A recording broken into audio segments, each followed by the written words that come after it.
Aboubacar na nga def. waaye ñu ngi sant bu baax a baax a baax a baax.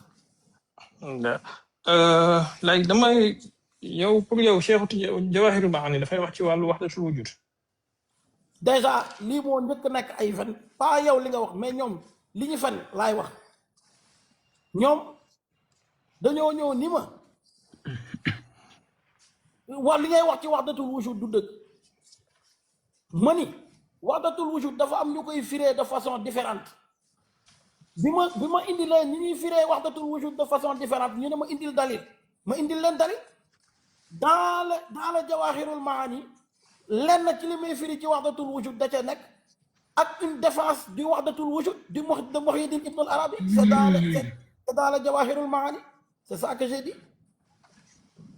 D'accord li nga wax ci français nii suñ ko bëggoon wax ci wolof nuñ koy comprendre.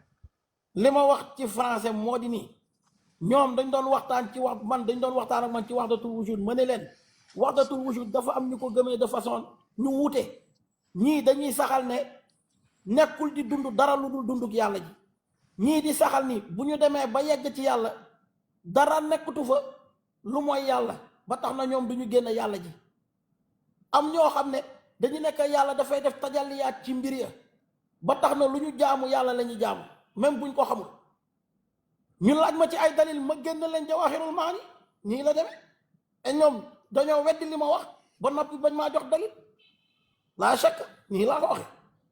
non du loolu laa doon laaj li nga wax ci français li nga wax ci français mooy baat bi nga mujj wax sànq dans le Jawahir. na wax paa bi Cheikh Baye. jàpp ci s'il te plaît. na wax paa bi rek na wax paa bi mu waxoon. jàpp ci s'il te plaît li nga wax ci français mooy dans le Jawahir il y a une défense de wahdatul wujud et une défense de Muhyiddin Ibn al-Arabi dafa mel ni loolu nga wax. loolu laa wax ça je l'ai dit aussi loolu mu ngi ci biir way loolu suñ ko bëggoon wax ci olof nuñ koy waxee. ma ne ci biir Jawahirul Maani dañ fay fekk ñuy layal waxi Ibn Arabi muy wahdatul wujud. li ma wax ay beneen partie phrase bu njëkk bi.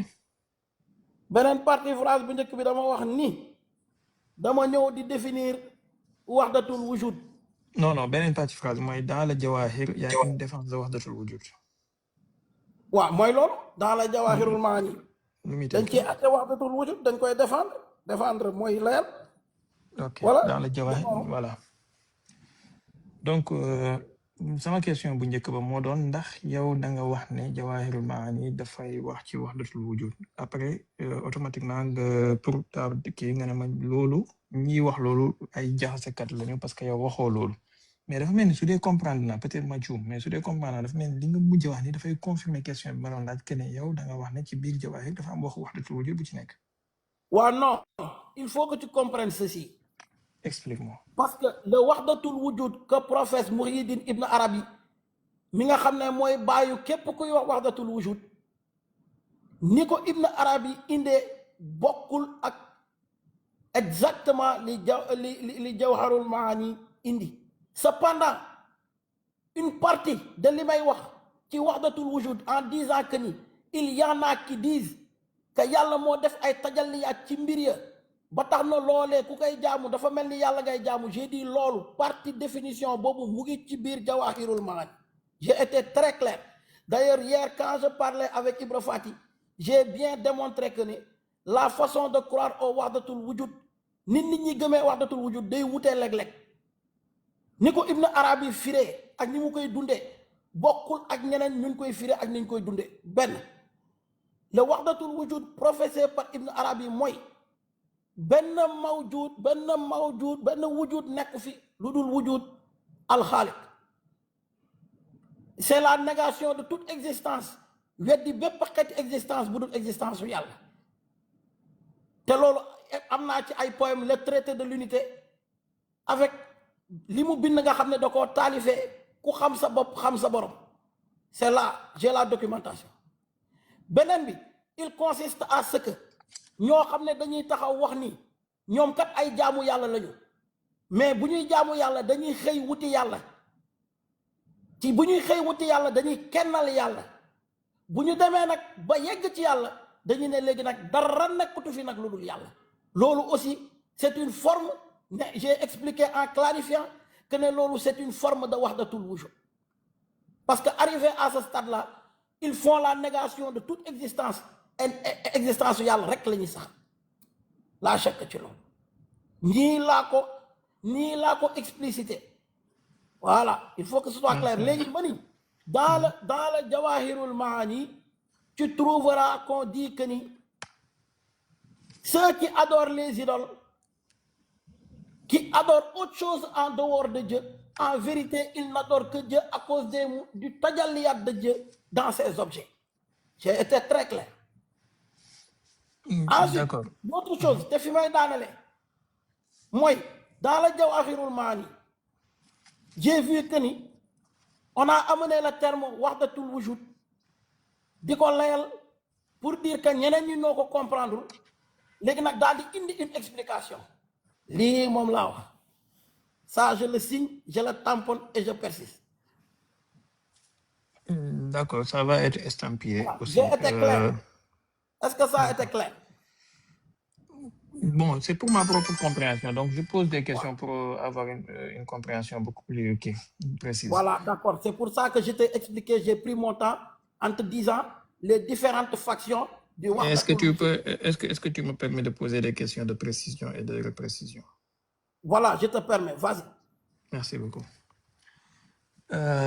Donc, si je comprendrais, selon le développement de Ngadjohe, Aboubakar affirme que dans Jawahirul Maani, dañ ci wax wahdatul wujud. Oui ou non?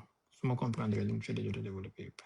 Oui, une partie du wahdatul, puisque, oui, maintenant je vais te dire ceci. Merci. Je vais te dire oui, mais cependant, ce n'est pas le wahdatul wujud professé par Ibn Arabi. D'accord. Voilà, très bien. Merci, je comprends la nuance. Mais autre chose, moi, est-ce que Aboubakar mooy définir naka ngay définir wahdatul wujud Aboubakar, s'il te plaît, selon yow lan mooy wahdatul wujud? Très bien. Vous savez, le wahdatul wujud, comme son nom l'indique, wahda al wujud, l'unicité de l'existence. Maintenant, il faut comprendre le pourquoi de l'unicité de l'existence. Pour le comprendre, comme j'ai dit, on va vers les pères de cette théorie. Telolu, tu as Ash-Shishtari, tu as Muhyiddin Ibn Arabi, tu as bien d'autres qui en ont parlé. Si c'est le cas de Ibn Arabi, il fait la négation de toute existence autre que l'existence de Dieu. En réalité, il n'existe aucune existence hormis l'existence de Dieu. C'est pour ça qu'à leur début, ils professent l'unicité de Dieu. Il n'y a de Dieu, il n'y a d'autre Dieu que Dieu.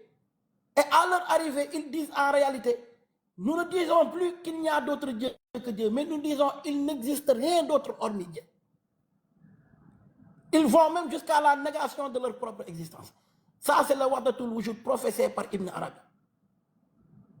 Et il dira dans ses poèmes en disant qu'en réalité, tu ne le sais pas, mais si tu connais le secret, tu sauras que tout ce que tu vois, tu ne sais pas que c'est lui que tu vois, il est toi et toi tu es lui. Ça, c'est ce qui a été professé par Muhyiddin Ibn Arabi. Est-ce que duñu comme sama mas gi nekk ci live ñu ci bari dégguñu français comme ni nga koy kii, est-ce que duñ ko kii ci wolof comme ça? waaw xam nga nag yow comme que maag yow ñooy waxtaan, man je suis plus à l'aise dans la langue française. boo bëggee rek waxtaan bi neex. waaw de temps en temps ñu parce que boo may nekk Aboubacar c'est baax na man dégguma sa doomu nday déggul français man li nga xawma ci dara fi ne. Non, xam nga bu bëggee ñu waxtaan honnêtement dafay ñëw fekk si ma la, parce que bu ma làkkee wolof xam nga sama wolof dégg naa man damay làkk wolof nii, mais bugguma juum ci wolof bi parce que dama bëgg a wax lu leer bañ ñu yóbbu samay kàddu. Man je sais que dañuy enregistrer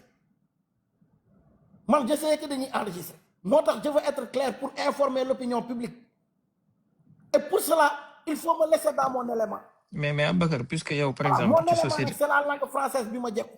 Abou puisque yow ci société sénégalaise bi nga nekk te ñi nga bëgg ñu comprendre la il parle wolof dans la majorité. Mais la langue française elle est nationale, elle est bien comprise, elle est bien parlée au Sénégal. Bal ma expliquer li ma bëgg a wax. Voilà. ñi nga bëgg ñi la war a comprendre dans leur grande majorité ils parlent wolof ils comprennent mieux wolof que le français est-ce que du gën a jekk nga wax ci wolof ba léegi nag de temps en temps bu amee ay mots yoo xamante ne xëy na trouver woo exactitude bi ci wolof nga placer ko en français là mais boo naree def kii bi yëpp en français sama maas gi ak maasu Mohamed gi ils vont se sentir lésés. Bon, je vais faire de mon mieux. Et D'accord. aussi, toutefois, quand tu essaieras de me faire dire des choses, voilà, quand tu me poseras des questions, j'estime que ce n'est pas la voie de mes propos. Je vais essayer de rectifier ça en français. léegi man xaaral ma jël benn engagement devant tout le monde. Et je tâcherai à ce que, Inch'Allah, je te ferai jamais dire des choses que tu n'as pas dit. soo waxee dara su ma comprendrewul dama koy poser ne la ndax lii nga wax nga préciser sa pensée ndax awma benn intérêt ci wax loola loo waxul pour jàpp ci yow loo xamante ne deweewul loolu sama intérêt dafa nekk ci ma comprendre la rek. donc voilà, très bien. question baal ma question bi ma doon laaj sànq moo doon Aboubacar comment tu me définis yow wahdatul wujud yow sa définition la soxla pas la définition des autres on va en venir si yow sa définition comment tu définis wahdatul wujud. Non, xam nga man gëmuma wahdatul wujud ba koy définir li am mooy damay gëstu ci biir ay gëstu ma daje ak ay wax yu ni mel ci biir gëstu yooyu nag bokk na ca li ma jàngat ku ñuy wax Ash-Shushtari ak ku mel ni Ibn Arabi ak dégg nga maam Ash-Shibli ñoom ñooy ñi nga xam ne ñooy baayu théorie yooyu rawatina Ibn Arabi bien sûr am na ñu ko jiitu ci wax jooju moom Ibn Arabi am na ñu ko jiitu ci wahdatul wujud nga xam ne lu muy firi mooy kenn dund gi al wahda al wujud kenn dund gi nga xam ne dund gi lenn la Shibli laa wax Shibli dund gi lenn la et dund gi lenn loolu luñ ci jublu mooy ne dara nekkul di dund dara nekkul di am lu mooy yàlla suñ borom moo tax ma ni ñoom dañuy wax ci seenu njëlbeen da ngay fekk ci seen yenn téere yi ñu lay wax naan yàlla kenn la jaam bi la nit ki dafa war a jaamu yàlla bu bëggee yegg ci yàlla bu bëggee jeex ci yàlla il faut mu nangoo jaamu yàlla te soobu waaye bu ñu demee ba am liñ bëgg ba yegg ci yàlla li ñuy wax kat mooy ndeke waxatuñ ne dara amul beneen yàlla bu dul yàlla waaye léegi la ñuy saxal mooy dara dundul lu dul yàlla yàlla rek kay dund te yàlla rek fi ne. Ibn Arabi yegg na ci bëni ñii di wax ne dañuy dox di yegg ci yàlla sax loolee ñuy wax wéru ndax ñoom dañoo nekkul sax bay dox bay yegg ci yàlla. ndax secret gi dëgg buñ la ko xamalee da nga xam ne que lépp looy gis da nga koo xamul rek waaye moom mooy yow te yow yaay moom lii kay lu leer la. D'accord léegi dama ne lii lenn la ci ni ñuy firee wahdatul wujud ma leeral parce que c'est important li ma la wax ci tubaab ma leeral ko ci wolof mu ne la nag am na beneen xaaj boo xam ne ñoom li ñu jàpp ci wahdatul wujud mooy lan mooy ñoom dañuy saxal ne jaam bi nekk na waaye yàlla nekk na ñoom duñu weddi ne jaam bi lu am la waaye dañu ne jaam boobu ci ay maratib bu demee yegg ba ci ahadiyatu donte weddi wu ñu jaam bi ak yàlla ji waaye buñ demee ba ahadiyatu buñ fa demee ba yegg moom dañuy weddi nag la nga xam ne mooy existence su leneen lu mu mën a doon lu mooy yàlla moo tax dañuy wax ne ki yegg ci yàlla bu demee ba martaba boobu bu waxee laa ilaha illallah day doon kaafir day weddi yàlla bu demee ba yegg foofu day weddi yàlla waaye bu fa jógee nag bu fa wàccaatee mu mel ni xeeti baqaa lay def dafay dellu ca yamu gëmoon mooy saxal yàlla ji ak saxal jaam bi mu mel ni kon day niye jaam bi d'une part waaye bu wàccaatee ci yeneen wet mu dëggal jaam bi loolu mooy beneen xaaj deuxième xaaj mu am benn troisième xaaj te troisième xaaj boobu mooy gëm-gëmu philosophe yi ci li nga xam ne mooy wahdatul wujud ñu koy wax ci français le panthéisme waaye mu am beneen xaaj ñu tuddee ko le panenthéisme ñu ne le panthéisme mooy lan mooy ndeem yàlla rek fi nekkoon ñoom philosophe yi nga xam ne gëmuñu yàlla gëmuñu tous ay walaakaana lañu ndeem yàlla rek fi nekkoon kon yàlla ba muy bind dafa jël ci jëmmam ja bind mbir ya ba tax na mbir yooyu yëpp buy faatu dafay delluwaat fa moom ndax lépp fa moom lañ ko bindee ba tax na lépp dafa am lenn ci yàlla ji loolu moom mooy le panthéisme professé par les philosophes ak le panthéisme professé par les hindous nga xam ne ñoom dañu ne yàlla kenn la waaye yàlla bi mu doonee kenn dafa def ay tajalliyaat nekk ay yàlla yu bëri moo tax ñoom ñu am ay divinités yu bëri waaye loolu lépp mu ngi regroupé wu ci benn yàlla bi nga xam ne moo def ay tajalliyaat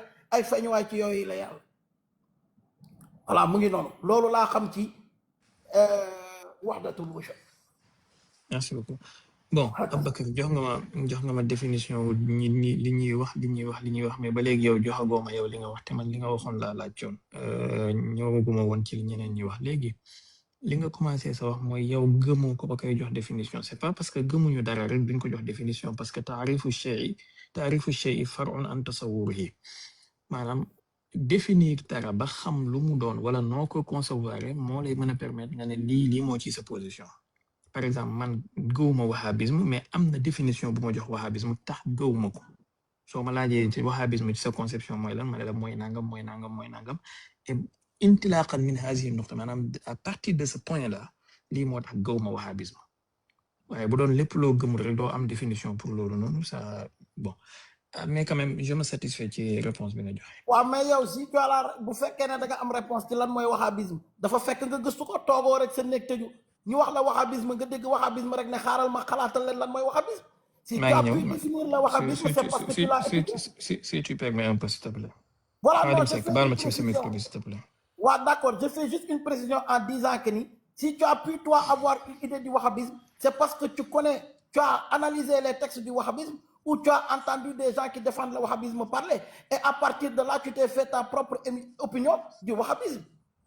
Mais tu ne peux pas t'enfermer dans ta chambre, entendre le mot wahhabisme et maintenant te donner une imagination imaginaire et fictive de la chose quand même. Exactement. J'espère que xiifa ko bu baax parce que bëgg naa non moi la faim ne me fatigue pas. Voilà, moi merci. quand je parle de Dieu je n'ai pas faim. Alhamdulillah léegi Aboubacar puisque yow gëstu nga macha allah tabaraka puisque yow gëstu nga léegi nag téere sufiyanke yi ci li ñu wax ci wahdatul wujud di gëstu nga li ñu wax léegi yow ba nga gëstu loolu ba pare sa conception ci wahdatul wujud c'est quoi ci gàttal yow Aboubacar. Mais sama conception ci wahdatul wujud mooy que pour man c'est du kufr et ça nie le Coran. C'est en contradiction manifeste. waxuma sa jugement. lan nga sa conception lan mooy sa définition ci wahdatul wujud waxuma sa jugement ci wahdatul wujud. jugement mais sama définition kay wax naa la ko. non waxagoo attends Aboubacar s'il te plaît qu'on se comprenne. yow li nga ma fi jox waxu diw la xaaju mbooloo diw nii lañ ko jàppee yow Aboubacar après avoir lu tout ceci après avoir vérifié tout cela yow après qu'est-ce que tu en déduis comme définition nga xam ne de manière simple suñu la laajoon Aboubacar comment tu définis wahdatul wujud nga ne mooy nangam. Mais la définition que j'en donne c'est la définition de Ibn Arabi qui est la plus claire. Et même, je vais te donner une définition de Ash-Shishtari qui l'a dit. Ash-Shishtari, il dit, concernant tu as déjà dit tout ça, Aboubacar? Ouais, attends, ça dit définition, franchement, je pense qu'elle est assez claire. Mais est-ce qu'on peut éviter la redondance? Ouais, non, oui, je sais, mais cette phrase-là, je ne l'ai pas dit. Quand je dis que Ash-Shishtari, il dit, Allahu faqat laysa illa. Dieu seul et rien d'autre n'existe. C'est ça la wahdatul wujud. L'existence de Dieu seul et hormis l'existence de Dieu, il n'y a aucune autre existence que celle de Dieu. C'est ça, moi, vous me dites les définitions, en réalité, vous me dites man ci li la koy teunk Allahu faqat laysa ila. D'accord. Mais Aboubacar hakaza. Léegi balaa may ñëw ci xaaj boobu nga xaaj ne di wax na nangam di parce que je pense que c'est une subtilité boo xamante ne après bëgg naa ci dugg yow. Allahu faqat laysa illa. Aboubacar wax ji nii amul sens ci arabe en fait Allahu faqat laysa illa lii du arabe. Peut-être ci beneen làkk nga ko lire mu am leneen lu mu bëgg wax mais lii nii Allahu faqat laysa illa lii du arabe. Mais noonu lañ ko waxee nag. Le soufi Ashtari nii la ko waxee. Ashtari nii la ko waxee. Léegi est-ce que mën nga moon texte bi s'il te plaît? Parce que lii sousteri du wax de.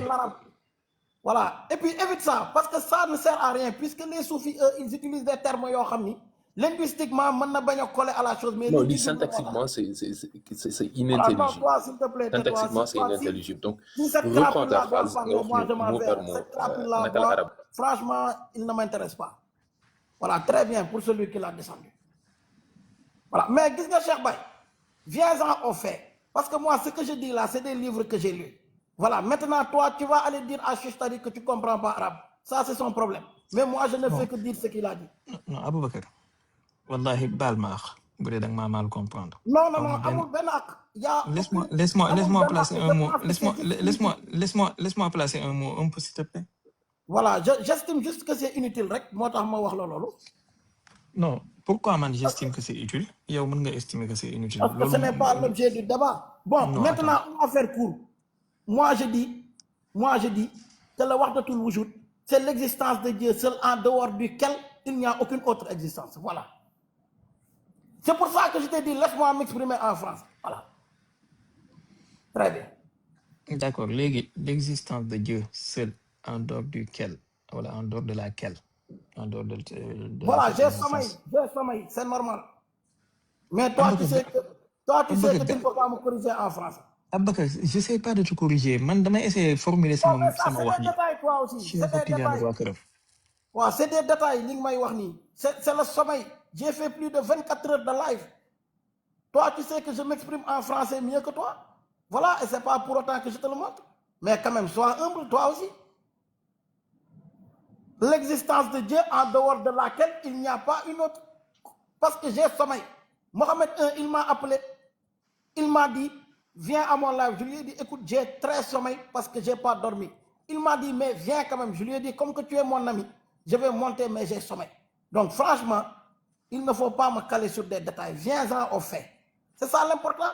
S'il y avait une honnêteté dans ce que tu dis, tu aurais juste compris ce que j'ai voulu dire et tu en serais venu au fait. C'est ça la vérité. Donc déjà, tu me prêtes bien mauvaise foi, avec mauvaise intention. Non, mais c'est un constat quand même, c'est un constat.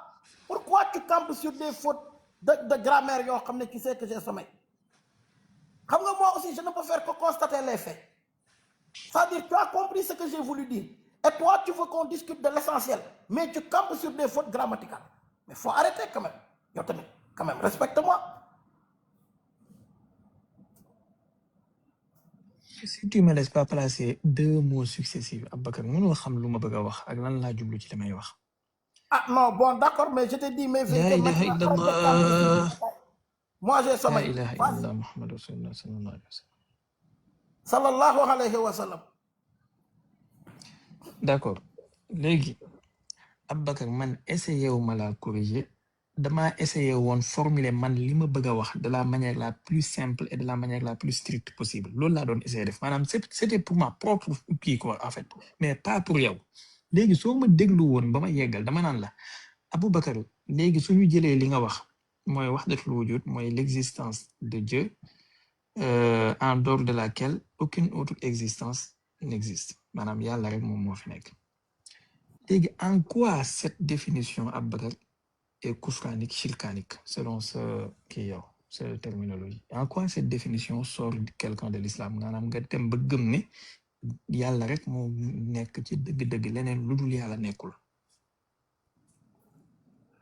Oui, j'estime que cette croyance, elle est totalement koufranique. Puisque Dieu nous dit dans le Coran, Tabarakallahu biyadihil mulk wa huwa ala kulli shay'in qadir, allazi khalaqal mauta wal hayata.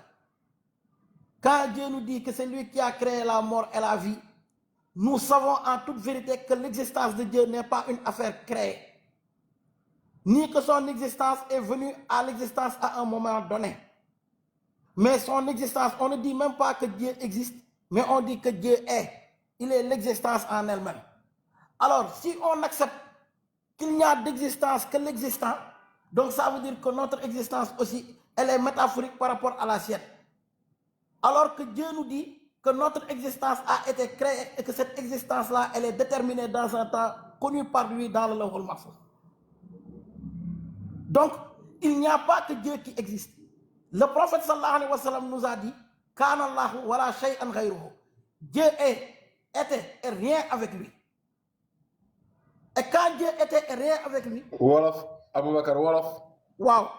Yonent bi sallallahu alayhi wa sallam dafa wax ni Kana Allahu wala shay'an ghayruhu. Yàlla nekk na di aji nekk te dara nekkul ak moom. Nekkoon na di aji nekk te dara nekkul ak moom. Yàlla nañu nag wa maa xalaqtul jinna wal insa illa liya'buduni. Nga dem ci hadisul qudsi ga dama nekkoon lu nëbbu un trésor caché man namoon ñu xam ma bind créature yi donc ñu ni kañ la créature yi existé ba ko yàlla namee ca nameelu yàlla ci iraada yàlla ba ko yàlla namee moom yàlla mu ne ma bind seen existence kon mu am une existence non créée qui est celle de Dieu et une existence véritable qui a été créée qui est la nôtre moo tax yàlla nii ñu ne ci alquran yow yàlla bindoo asamaan ak suuf ci nen donc suñu nekk ñun nga xam ne yàllaa ko bind ci nammeelam di mandargaal ak nekkam te muy lu wér nekkul ak nen mais lu wér la moo tax yàlla di wax ci alquran foo leen nekkee ñaar man yàlla maa leen ñetteel foo leen nekkee ñeent man yàlla maa leen juróomeel ngeen nekk lu bëri mbaa mu néew foo leen nekk maa ngi fa ak yéen kon moo tax nekku yàlla kese nekku fi ginnaaw ba ko yàlla namee moo tax yàlla suñu borom mi namoon ca jamono yi fi dara nekkul woon lu dul moom bi mu namee ñu am noonu lay namaat encore mu jël ñu dugal ñu ci ak haalik kullu shay'in haalikun illa wajhahu bu fekkoon ne moom ak dundam kese fi ne kon ñaari aaya yooyu du ñu am sens mooy d'accord kullu shay'in haalikun illa wajhahu est-ce que je ak kullu peux man intervenir alayha fan wa yabqa wajhu rabbika zul jalali wal ikram est-ce que je peux intervenir oui ata bismillah merci bon Aboubacar su ma la déggee maanaam yow da ngay jël loo xam ne du problème nga def ko problème ba pare nga juger ci ay nit wala nga juger ci ab pas-pas ne yéeg ab kéeféer la c'est-à-dire man miy wax ne existence yu yàlla képp mooy existence bu réel ndax moom rek mooy existence bu éternel keneen ku dul moom sa existence lu éphémère la te existé woo ci sa jëmmi bopp waaye dañ laa amal ak yow miy wax ne yàlla amal na lépp mu existé et daf leen fiy jëlee ci ñaari aay yi nga mujj indi léegi kullu shay'in haalikun illa wajhahu kullu man alayha fanin donc enfin et à la fin des choses existence yu yàlla bi kese mooy existence bu réel moom rek moo fi des leneen léppay disparaître en quoi ñaari gëm-gëm yooyu nga mën a waxee ne man sama bos ab kéeféer la yow sa bos ab iman la en quoi waaw xam nga ñu bëri ils font une amalgame entre l'existence réelle dans l'existence réelle qui est éternelle et l'existence réelle qui est éphémère. Notre existence, elle n'est pas inexistante, non. Notre existence, elle est vraie, elle est véritable, cependant, elle est éphémère. Xam nga wax danga koy jekku. L'existence de Dieu, elle est réelle, oui. Elle est réelle, elle est non créée. Mais elle est éternelle. Alors que notre existence, elle est réelle du fait qu'elle a été créée par le réel lui-même. Mais il n'est pas éternel. Cette existence, elle n'est pas éternelle, elle est éphémère. Donc vous faites un amalgame entre le réel et l'éphémère et l'éternel. C'est ça qui vous a entraîné dans ce coup. Bon, voilà.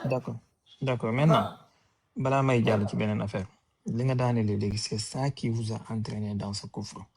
Aboubacar ma fàttali mbokk yi ñi déglu ñëpp que jusqu'à présent jugement kufraanique bi ngay teg ci nit ñi Aboubacar yow yaa ko joxe yàlla joxewu ko yonent bi joxewu ko donc Aboubacar moo condamné ay nit ne li ñu wax ni kufru la mais yàlla waxu ko loolu bu leeree rek après dinañ mën a jàll c'est-à-dire duñu baal ma tuuti s'il te plaît Aboubacar je t'écoute très bien ngay développer pour me comprendre même pour me comprendre un peu voilà maanaam bu leeree ne Aboubacar moo ñu condamné ñun wax dëgg yàlla on peut ne pas s'inquiéter bu doon nag yàlla moo ñu condamné wala yonent bi moo ñu condamné boobaa duñ nelaw on allait s'inquiéter mais puisque jusqu'à présent li nga wax ni yow rek yaa ñu ko jugé noonu y a pas mort d'homme pour l'instant maintenant beneen affaire mooy man mi jàpp ne sama existence réelul ndax sama dundu gi ci boppam du réel dafay jeex c'est éphémère ak yow mi jàpp ne existence bii dafa réel ba jàpp ne lu am la dilee que c'est éphémère parce que c'est limité dans le temps Aboubacar ban ci ñaar yooyu noonu déglu ba question bi s'il te plaît ban ci ñaar yooyu la yàlla wax ne bii kufru la bii iman la ban ci ñaar yooyu j'espère que comprendre la question bi su dee comprendre ko nga laaj ma répété war ko.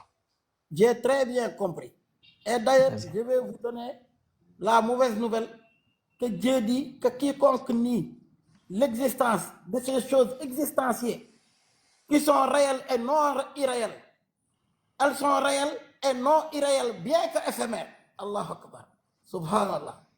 Elles sont réelles, mais pas irréelles et bien que éphémères.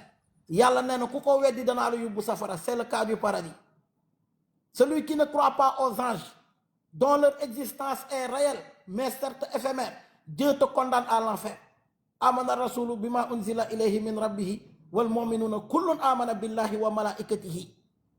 Les anges, quiconque nie leur existence, qui dit non, les anges sont irréels, Dieu ne les a pas créés en toute vérité. Et je te rappelle que Dieu a dit dans le Coran, j'ai créé les cieux et la terre en toute vérité.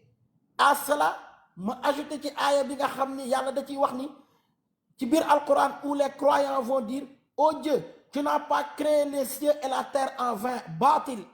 Alors que le contraire du bâtil, c'est le haq. Le contraire du bâtil, c'est le haq. Donc si toi tu nies ça, et que tu es dans une amalgame entre l'irréel, le réel, l'éphémère et l'éternel, tu rentres nécessairement dans le kufr la shakka. Et ça, Dieu te l'a dit. Si tu nies le paradis, boo fekkee ne da nga weddi àjjana wala nga weddi safara, yàlla dalay alak. Boo weddee nekkuk malaaka yi ci wér ci xaqiqa, yàlla dalay alak. te boo weddee ñooñu seen existence dangaa weddi de facto l'essence le nom de Dieu, le créateur. Képp ku wax ni suñu existence réelle dangaa weddi la capacité de Dieu à créer des choses réelles et palpables. Donc, effectivement, vous êtes dans le kufr sans nul doute. Et ça, je me base sur les propos de Dieu pour le confirmer et l'affirmer. Encore une fois, ñu ngi lay sant bu baax. Man personnellement maa ngi lay sant au nom de tous les soufianke yu nekk fii di la gërëm ci ne bi nga ne dañ ñu indil preuve bu tangible que ne yàlla moo wax ne suñu pas-pas bi kufr la. Ñu bari ci ñun commencé woon nañoo tiit foog ne di nga indi aaya bu leer, mais wax nga ba daaneel li nga wax ni ça n'a rien à voir ak li ñuy wax ay amana rasul bima unzila ilayhi loolu ci wàllu gëm-gëm lay wax, ça n'a rien à voir ak wàllu pas-pas bi ñuy wax ni. Man mii gëm naa ne sama télé bi li ma ciy gis existé na et pourtant existé wul parce que su ma tojee télé bi ngir bëgg kii duma laal li nga xamante ne moom laa bëgg a laal et pourtant ça existe mu ngi nii maa ngi koy seetaan mu ngi daw. Donc il faut pas ngay def amalgame. Yaa ngi wax nit ñi dañuy def amalgame, yow yaa def amalgame. Beneen affaire bi mooy baatu baatil bi nga wax naan contraire am mooy xaq. Xam nga bëgguma dugg ci liñ duggoon sànq nga foog ne damay kii non alxuraan dafay firi alxuraan. Yàlla dafay wax ci suratul anbiya aaya bi firi wa maa xalaqna samaawaati wal arda wa maa baynahumaa baatilan bi. Yàlla wax na firi na ko ci suratul anbiya ak suratul duxaan. Suratul anbiya verset 16, suratul duxaan verset 38. mu ne wa maa xalaqna samaa wal arda wa maa baynahumaa laa'ibiin.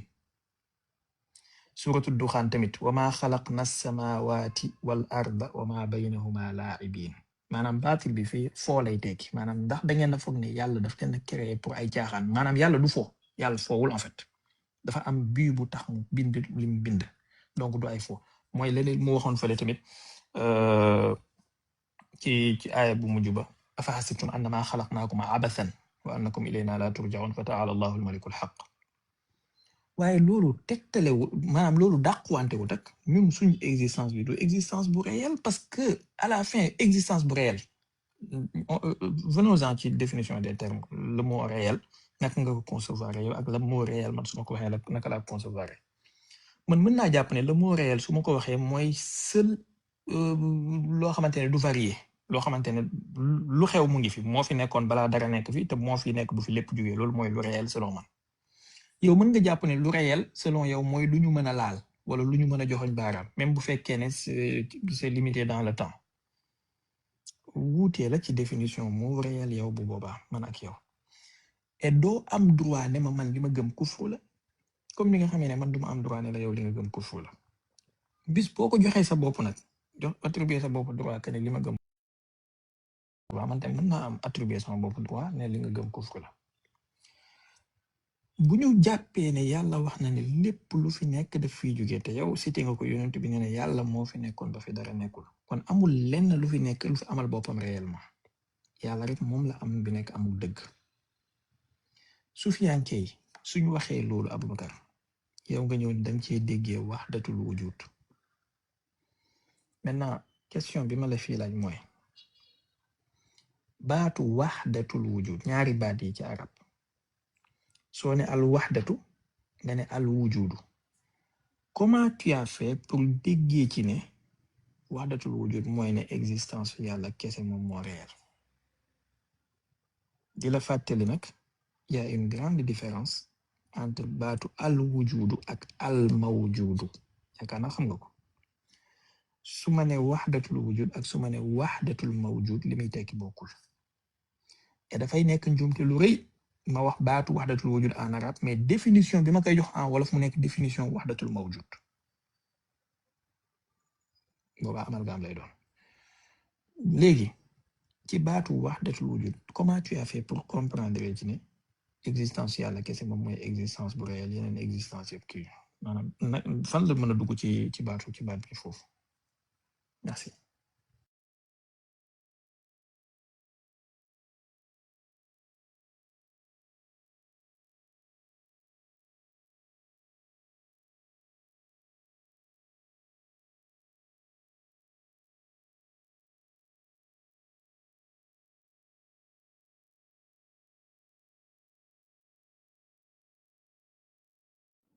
Qu'on peut connaître et qu'on peut toucher et qui sont réels, ils ne sont pas fictifs ni irréels.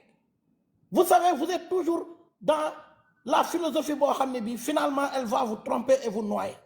Et vous êtes aussi, comme je dis, dans l'amalgame des mots. Vous faites l'amalgame entre le réel et l'éphémère, entre le réel et l'éternel.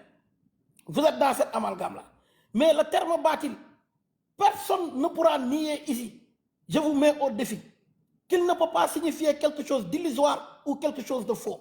Là, chaque chose. Donc, il peut définir Aïtchahan. C'est ce qu'on appelle un terme polysémique. Un terme qui va changer de définition selon le contexte dans lequel on va l'introduire. Donc, il faut aussi vraiment, je trouve que tu peux apporter beaucoup plus de matière. Voilà. Donc, mais, comme j'ai dit, le réel, c'est quoi le réel? Quand le blanc te dit le réel, c'est quelque chose qui existe en fait, c'est-à-dire en toute vérité. Serigne Touba, il dit, dans un qasida, il dit, Imanukum bi rabbikum tasdiqu bi annahu wujuduhu haqiqu. Le réel, c'est le haqiqu, c'est ce qu'il y a de vrai, qui est soit palpable par le toucher, ou qui peut être ressenti par les sens, par sa manifestation. Ce n'est pas fictif, ce n'est pas irréel. Le contraire du réel, c'est le fictif, c'est l'irréel, c'est l'illusoire. Donc, l'autre aussi, il faut voir l'air, la chaque. Donc, tu me demandes aussi le wahdatul wujud. Wahdatul wujud, al-wujud, c'est l'existence. Si je me trompe, dis-moi que al-wujud, ce n'est pas l'existence. Mais jusqu'à preuve du contraire, et je campe sur mes positions, je dis, al-wujud, c'est l'existence. Wahdat al-wujud, l'unité de l'existence. Maintenant, l'unité de l'existence dit à lui tout seul, mais personne ne le comprendra. C'est comme si je viens et je dis al-islam. Al-islam qui signifie la soumission. Mais c'est son contenu qui va nous dire c'est quoi al-islam. C'est la soumission à qui? Au vrai Dieu, le réel, à l'unique Dieu. C'est la même chose ici. Quand on nous dit wahdatul wujud, pour que je comprenne en réalité son contenu, sa substance, il va falloir maintenant plonger dans l'océan de ceux qui professent cette parole. Et quand je les ai analysés dans leur dire, en conclusion et en thèse, c'est comme si ils étaient fatigués de se dire qu'il n'existe aucun autre Dieu que Dieu. Et ils ne veulent reconnaître aucune existence que celle de Dieu. Nga xamné sen tawhid day dem ba yegg ci waxuma na ñuy wax ne nekkul benen yalla budul yalla mais dañuy weddi sax benen xéti existence budul existence yalla. Et c'est là où se trouve toute la problématique de ce que j'ai expliqué depuis tout à l'heure qui est très clair et très concis. D'accord. Légui benen question bi nga lay laaj Aboubacar. Jëfu doomi aadama yi. Bon, dama soxla oui ou non pour me continuer s'il te plaît. Naa la may nga interrompre ma tontu. Jëfu doomu aadama yi muy lu baax wala sa famille jëf bi lu am la wala amul doomi aadama yëpp seen jëf lu am la wala amul. Puis lu wér la puisque Dieu nous dit dans le Coran, c'est moi Dieu qui vous ai créé vous et vos actes. Et Dieu ne crée pas le fictif ni le réel. Dieu, il crée ce qu'il y a de plus vrai. Voilà. D'accord léegi damaa bëgg nga firil ma ñu dimbalante ci firi aaya bi nekk ci surat 24 verset 39 suratu Nur verset 39 wallazina kafaru a'maluhum kasarabin biqi'atin yahsibuhu az-zama'anu ma'an hatta idha ja'ahu lam yajidhu shay'an wa wajada Allaha 'indahu fa waffahu hisabahu wallahu sari'ul hisab. Nañ dimbale ma ci aaya bi s'il te plaît ban dégg nga ma ci mën a baaxee.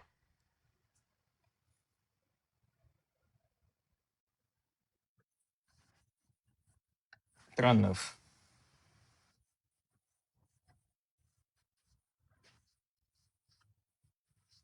Ouais, surtout quand on va ci corancel.net xawma.com. Ah non, mais attends, Cheikh Baye, vous savez, encore une fois, je le dis ici, moi, li may rechercher ci biir Google, si je ne le sais pas, ba xam ne lii lu am la du ma ko mën a rechercher. Bon, ça aussi, je ne vais pas perdre mon temps vraiment à l'expliquer parce que c'est une évidence. Mon but n'est pas de faire un étalage de mes connaissances en réalité. Donc, tu as dit Sourate 24, verset 39. Il dit, quant à ceux qui ont mécrit, leurs actions sont comme un mirage dans une plaine désertique que la soif fait prend pour de l'eau. Puis quand ils y arrivent, ils s'aperçoivent que ce n'était rien, mais ils y trouvent Dieu qui lui règle son compte en entier, car Dieu est prompt à compter. Il ne faut pas s'amuser avec la philosophie. Vous savez, moi, j'ai fait... Non, attendez. Non, balme tout. Je suis pas dans la philosophie. Je t'ai donné un verset. Je t'ai demandé ton interprétation du verset. Après t'avoir demandé ndax jëfu doomi aadama yi lu am la wala amul nga ne ma lu réel la lu am la chèque. Dis-moi de filmer aaya bi s'il te plaît. Voilà, attendez. Laisse-moi. Aussi, tu ne peux pas diriger mes réponses parce que c'est important. Ça joue sur la psychologie. Pour te dire et t'avertir en même temps dans mes mots que ça ne passera pas, je te conseille de chercher un autre chemin. Vous savez ce que dit le verset. Le verset ne nie pas l'existence de ces actes. La preuve, j'en veux pour preuve. Dieu dit dans le Coran que Dieu ne va léser personne dans le Yom al-Qiyam. Yalla nana bu Yom al-Qiyam man Yalla duma togn kenn. Légui yow définition wu aaya bi boko indé day melni yow da ngay saxal na Yalla dana mbugal ay jaam ci jëf yi nga xamné jëf yoyu existé wul. Jëf bi waxu la lolu. Jëf yoyu dañ ko jëf en toute réalité te Yalla nana bu ëllëgé dana leen jëf te lolay ngeen doon jëf. Motax aaya bi lu koy firi at tafsirul Quran bil Quran ngay def. Da ngay jëli benen aaya fi Yalla di wax né amna ño xamni dédét ata rek amna ño xamni dañuy jëf yaakaar ne jëf jooju ñuy def Yalla da lañ ciy fay ñu ngi jëf ju baax mais en réalité jëf jooju neen lay nekk ñooñu seeni jëf dañoo yaakaar ne moo tax Yalla di wax fii aaya boobu moo lay firil aaya bi at tafsirul Quran bil Quran aaya boobu moo lay wax ni ñooñu ñu ngi jëf ay jëf yoo xam ne dañoo yaakaar ne li ñuy def lu baax la fekk duñ ci jëlee dara moo tax Yàlla ne la fii ñoom kat bu ñu jëfee ba pare dañuy mel ni lu seen ndox yaakaar ne la ñuy jëf dana leen jëriñ fekk la ñuy jëf illusion la ci ñoom mooy dara baaxu ci illusion foofu signifié wul ne loolu jëf yooyu nekkul illusion foofu signifié wul ne jëf yooyu nekkul mais da lay signifié que jëf yooyu dara baaxu ci mais nekkul ne que jëf yooyu elle n'existe pas c'est pas vrai ces actes existent bel et bien Dieu nous fait connaître nous fait savoir que ces actes-là n'auront aucun profit ils n'y gagneront rien du tout et ils pensent que ces œuvres-là leur accordera quelque chose de bien mais en réalité c'est une perte voilà mais ce n'est pas que ces actes-là ne sont pas réels non yow tamit Cheikh Baye il faut arrêter gis nga moi c'est le conseil que je t'ai toujours donné moi je dis avant ñuy ñëw ci conseil donc bal ñu continuer di waxtaan ba pare il faut que je donne des conseils précieux non s'il te plaît merci ba ci bàyyi ba ñuy daane nga doog maa jox conseil c'est gentil bon Aboubacar man j'étais pris au mot dama la laaj ndax jëfu doomi aadama yi lu existe la selon sa conception yow nga ne ma lu existe la bel et bien lu réel lu factuel ma jox la verset bu Yàlla wax ni ñii danañ jëf seen jëf yi dafay mel ni mirage boo xam ne boo ñëwee doo fa fekk dara mirage bi ngay gis mooy kendeer lañ koy wax xaw ma bi ngay gis ci tali bi da ngay foog ne ndox la soo demee ba yegg fa doo gis ndox mi man ban déggin laa ci mën a amee par exemple su ma ne la tey kon lu mel loo foog ne lu existé la réellement comme yow sa conception ci réel alors qu'en réalité existé wul réellement ça n'existe que dans ton imagination ak dans ton monde mais existence réelle bi dëgg-dëgg moom rek mooy existence bi nga xamante ne amul fu mu commencé amul fu mu yem te mooy existence yàlla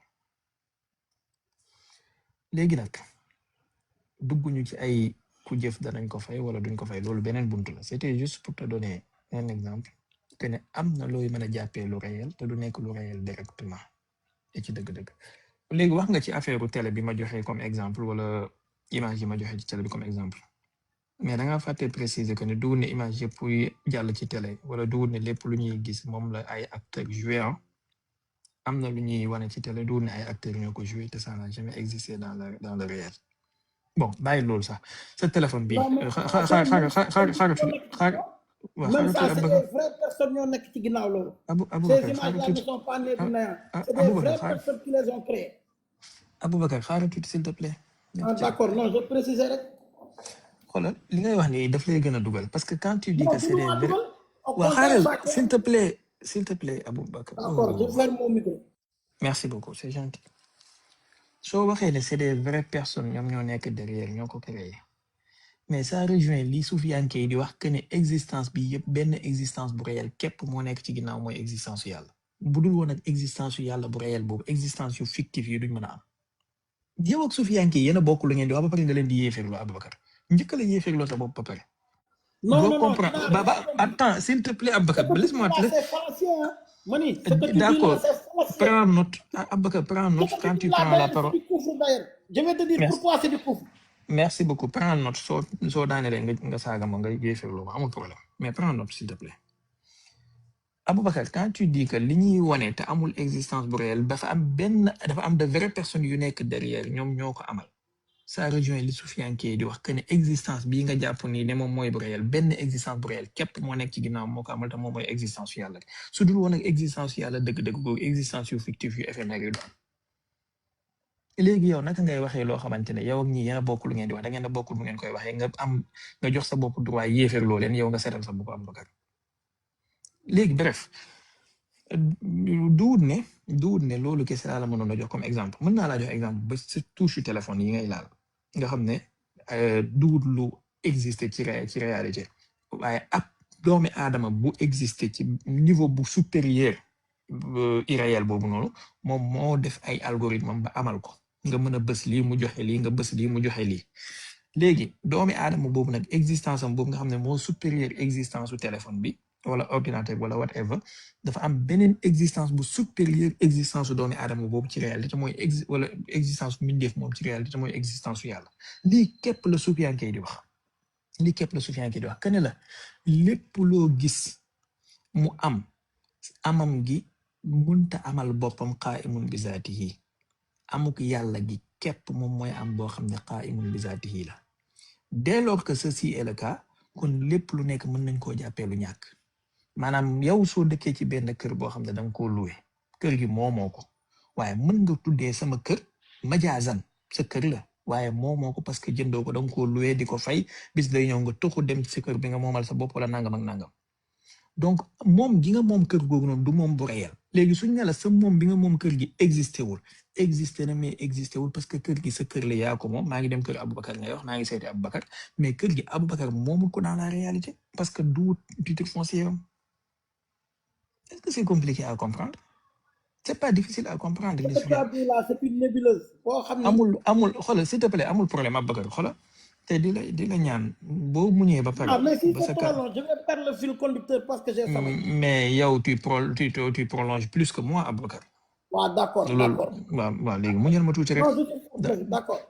merci beaucoup fais-toi plaisir dama bëgg rek nga comprendre que maanaam li ngay def suufiyanke yi ak li ngay juger suufiyanke yi li tax mu nekk sa jugement bu jugee ci yow képp problème bi la mooy dangaa comprendre le concept bi ci yenn aspect yow sax lu mel noonu ngay wax dangaa bokk da ngeen a bokk nu ngeen ko waxee waaye soo ko comprendre man balaa ngay gaawantu di yéeféerloo suufiyanke sa bopp ngay njëkk a yéeféerloo ba pare soit ngeen ànd dem aljana yéen ñëpp wala ngeen ànd dem safara yéen ñëpp quant à tanabuz bil alqab yi ngay def maa ngi lay ñaan s'il te plaît yenn moo yeeg yenn kii bu fekkee dina mën a ñàkk moom mooy gën ci waxtaan wi parce que man j'essaie le maximum possible éviter yenn qualificatif yi en ton compte merci beaucoup vas-y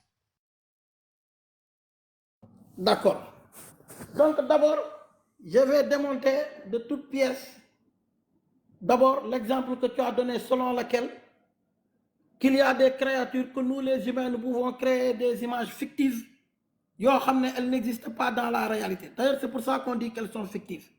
Mais tu oublies que les êtres humains ne créent pas, ils transforment et procréent. C'est pour ça que Dieu te dit dans la sourate وَالَّذِينَ يَدْعُونَ مِن دُونِ اللَّهِ لَا يَخْلُقُونَ شَيْئًا وَهُمْ يَخْلُقُونَ. Allahu Akbar. Qui professe que quelqu'un d'autre que Dieu crée, tu es un mécréant. Là, que tu l'as. Et je t'attends pour un exemple que tu tentes d'apporter. Mais dans mon coin, il faut que et je t'attends.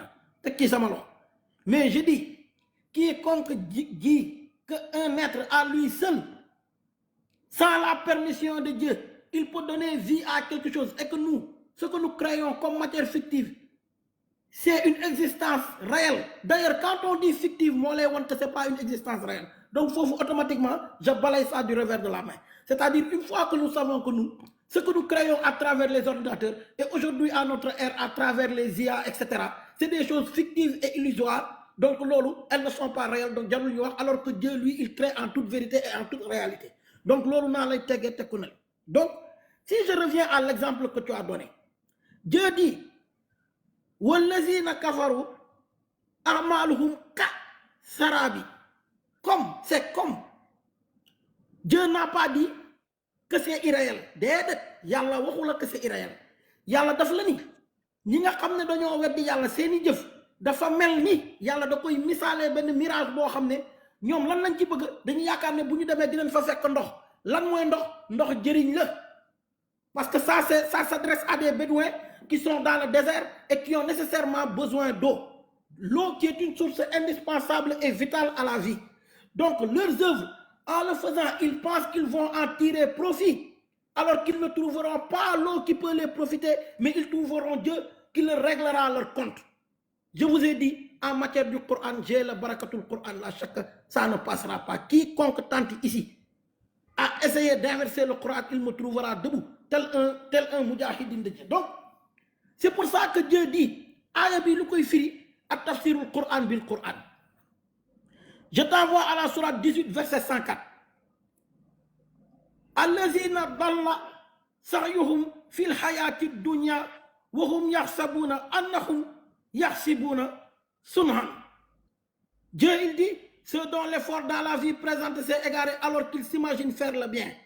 Ñooñu li Yàlla jublu wax ne pas que leurs œuvres sont irréelles. Déedéet loolu ñuy jëf c'est réellement réel. La preuve yàlla bu leen di dugal safara ndax seeni jëf yooyu ñu jëf la leen yàlla dina coppet dugal leen safara ndax jëf yu ñu jëf yooyu en toute vérité mais li yàlla jublu fii mooy duñ ci jëlee profit duñ ci jëlee njëriñ tel le musulman qui fait des œuvres réelles qui prie de façon réelle qui jeûne de façon réelle comme je suis en train de souffrir avec la faim et qui vont avoir profit de ce qu'ils ont œuvré. Donc c'est toi qui veux détourner les versets de leur sens et ça, je te dis ça, Dieu nous dit dans le Coran, oh vous les Yahoud, pourquoi détournez-vous les versets de leur sens? Je t'amène le verset. Pourquoi détournez-vous les versets de leur sens? C'est extrêmement dangereux. Je vais vous montrer. Ah oui, ça ne se passe pas comme ça. Hein? Très bien.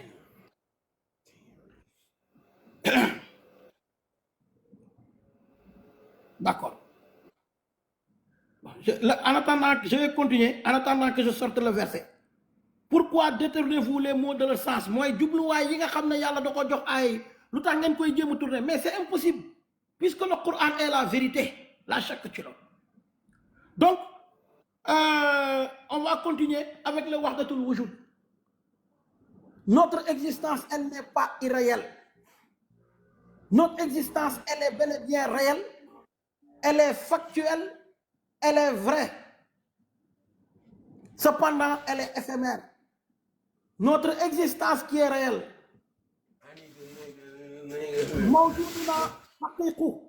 notre existence est réelle et cette existence-là a été créée par le réel. Alors que nous, les humains et autres que Dieu, toutes les créatures, elles sont incapables de créer comme Dieu crée. comme Dieu crée, c'est-à-dire par une volonté, parce que Dieu crée par sa volonté propre et par sa puissance propre. C'est pour ça que Dieu ne cesse de dire dans le Coran que ceux que vous adorez en dehors de Dieu ne se sont pas créés eux-mêmes et ils ne peuvent rien créer. Ceux que vous adorez en dehors de Dieu ne peuvent même pas créer l'aile d'une mouche.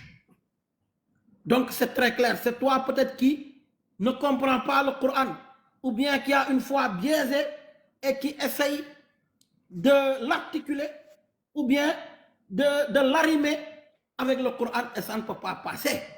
Ça ne passera pas, en tout cas pas en ma présence. Voilà, Kaza. D'accord, daaneel nga gis nga ni ma noppee woon di la déglu te j'avais des choses à dire donc jàpp ci rek s'il te plaît léegi Aboubakar dafa am problème bu am bëgguma di ko souligner souvent parce que da ngay foog ne c'est pas kii mais lu essentiel la quand on comprend mal les versets on les interprète mal am na benn aaya boo fi jàng sànq mooy verset 20 bu nekk ci surat Nahl surat 16 wallazina yad'uuna min dunillahi la yaxluquuna shay'an yow bi nga koy jàng dang ne waxum yaxluquun waxum yuxlaquun la gis nga ñaari baat yooyu yuxlaquuna ak yaxluquuna seen maanaa yi dafay maanaam masque bi dafay wuutale maanaa yi comme yàlla ak yaari Cheikh Baye, je t'ai dit s'il te plaît non, Cheikh Baye, toi aussi, ne rabaisse pas le niveau du débat. Ne le rabaisse pas. Prends de la hauteur. non comprendre li ma bëgg a wax maanaam boo jàngee waxum yaxluquuna mooy indi firi bi nga firi mu juunu alors que yaxluquuna ak yuxlaquuna seen maanaa yi bokkul mënoo leen a firi de la même manière et yow li ma comprendre xaaral gàttal ko ci misaal bi may jox kër gi du jub bu fekkee garab gi joxe kër gi dafa dëng bu fekkee tu lis le verset et tu le comprends mal forcément déduction boobu bi nga ciy joxe dafay xaw a sant Cissé anyway nañu jàll ci loolu donc verset bi waxul li nga wax yow. te ni ñoom attends Cheikh Baye, je vais répéter ça pour la dernière fois. Encore une fois, Mohamed, il m'a invité alors que j'ai extrêmement sommeil et j'ai jeûné. Yaa ngi dégg donc ce que j'ai dit là li ma ci jublu xam nga ko encore une fois dégg nga ça je peux très bien le lire wallazina yad'una min dunillahi la yaxluquuna shay'an wa hum yuxlaquun mais j'ai sommeil voilà tu veux t'agripper à cela parce que actuellement tu es dans le vide. Ah d'accord. Bon, je pense que Aboubacar dafa mel da nga xaw a am tuuti du ma wax problème mais un peu jafe-jafe ak critique surtout que man sama critique bi ma lay defal dafay aju ci maanaam résultante bi juddoo ci lecture bu xaw a juunu bi ngay lire aaya bi parce que bu fekkoon ne sax da nga ko lire mal mais déduction bi ak résultat bi jub awma ci problème mais damaa gis ne résultat bi dafa dëng te ma xam ne ndëngin googu mu ngi jugee ci lecture bu dëng bi nga lire aaya bi anyway nañ jàll ci loolu Aboubacar léegi yow su dee sa conception ci lu réel mooy loo xamante ne lu palpable la Aboubacar dund àdduna bi lu réel la wala lu réelul la sëñ Irada sa micro s'il te plaît. di làmb sama bopp wax dëgg yàlla bu ma lekkee mu neex bu ma tëddee sama kaw lal mu nooy neex ma koy yëg yaa ngi dégg waaw je suis pas dans les réels bu may ndogu di lekk ay Nutella yu neex ak i croissant yu tàng jër franchement maa ngi koy yëg xam ne lii bu neex la à travers mes papilles gustatives. D'accord merci beaucoup léegi dafa am benn aaya ci alxuraan bëgg naa nga firil ma ko s'il te plaît aaya bi ñëw na ay yoon yu bëgg ci alxuraan mais nañ ci tànn benn rek yàlla dafay wax ci suratul an'am mooy surat 6 verset 32 wa mal xayaatu dunya illa la'ibun wa lahwun wala daarul axiratu xayrun lillazina yattaquun afala taqilun nan nga may firi la aaya Aboubacar surat 6 verset 32 surat 6 verset 32 bon su la neexee pour nga jël beneen version jëlal sourate 57 verset 20 moo gën a exhaustif ci li ma bëgg a wax jëlal sourate 57 verset 20 57 abonné leen tey aimé di partager di participer di envoyer ay cœur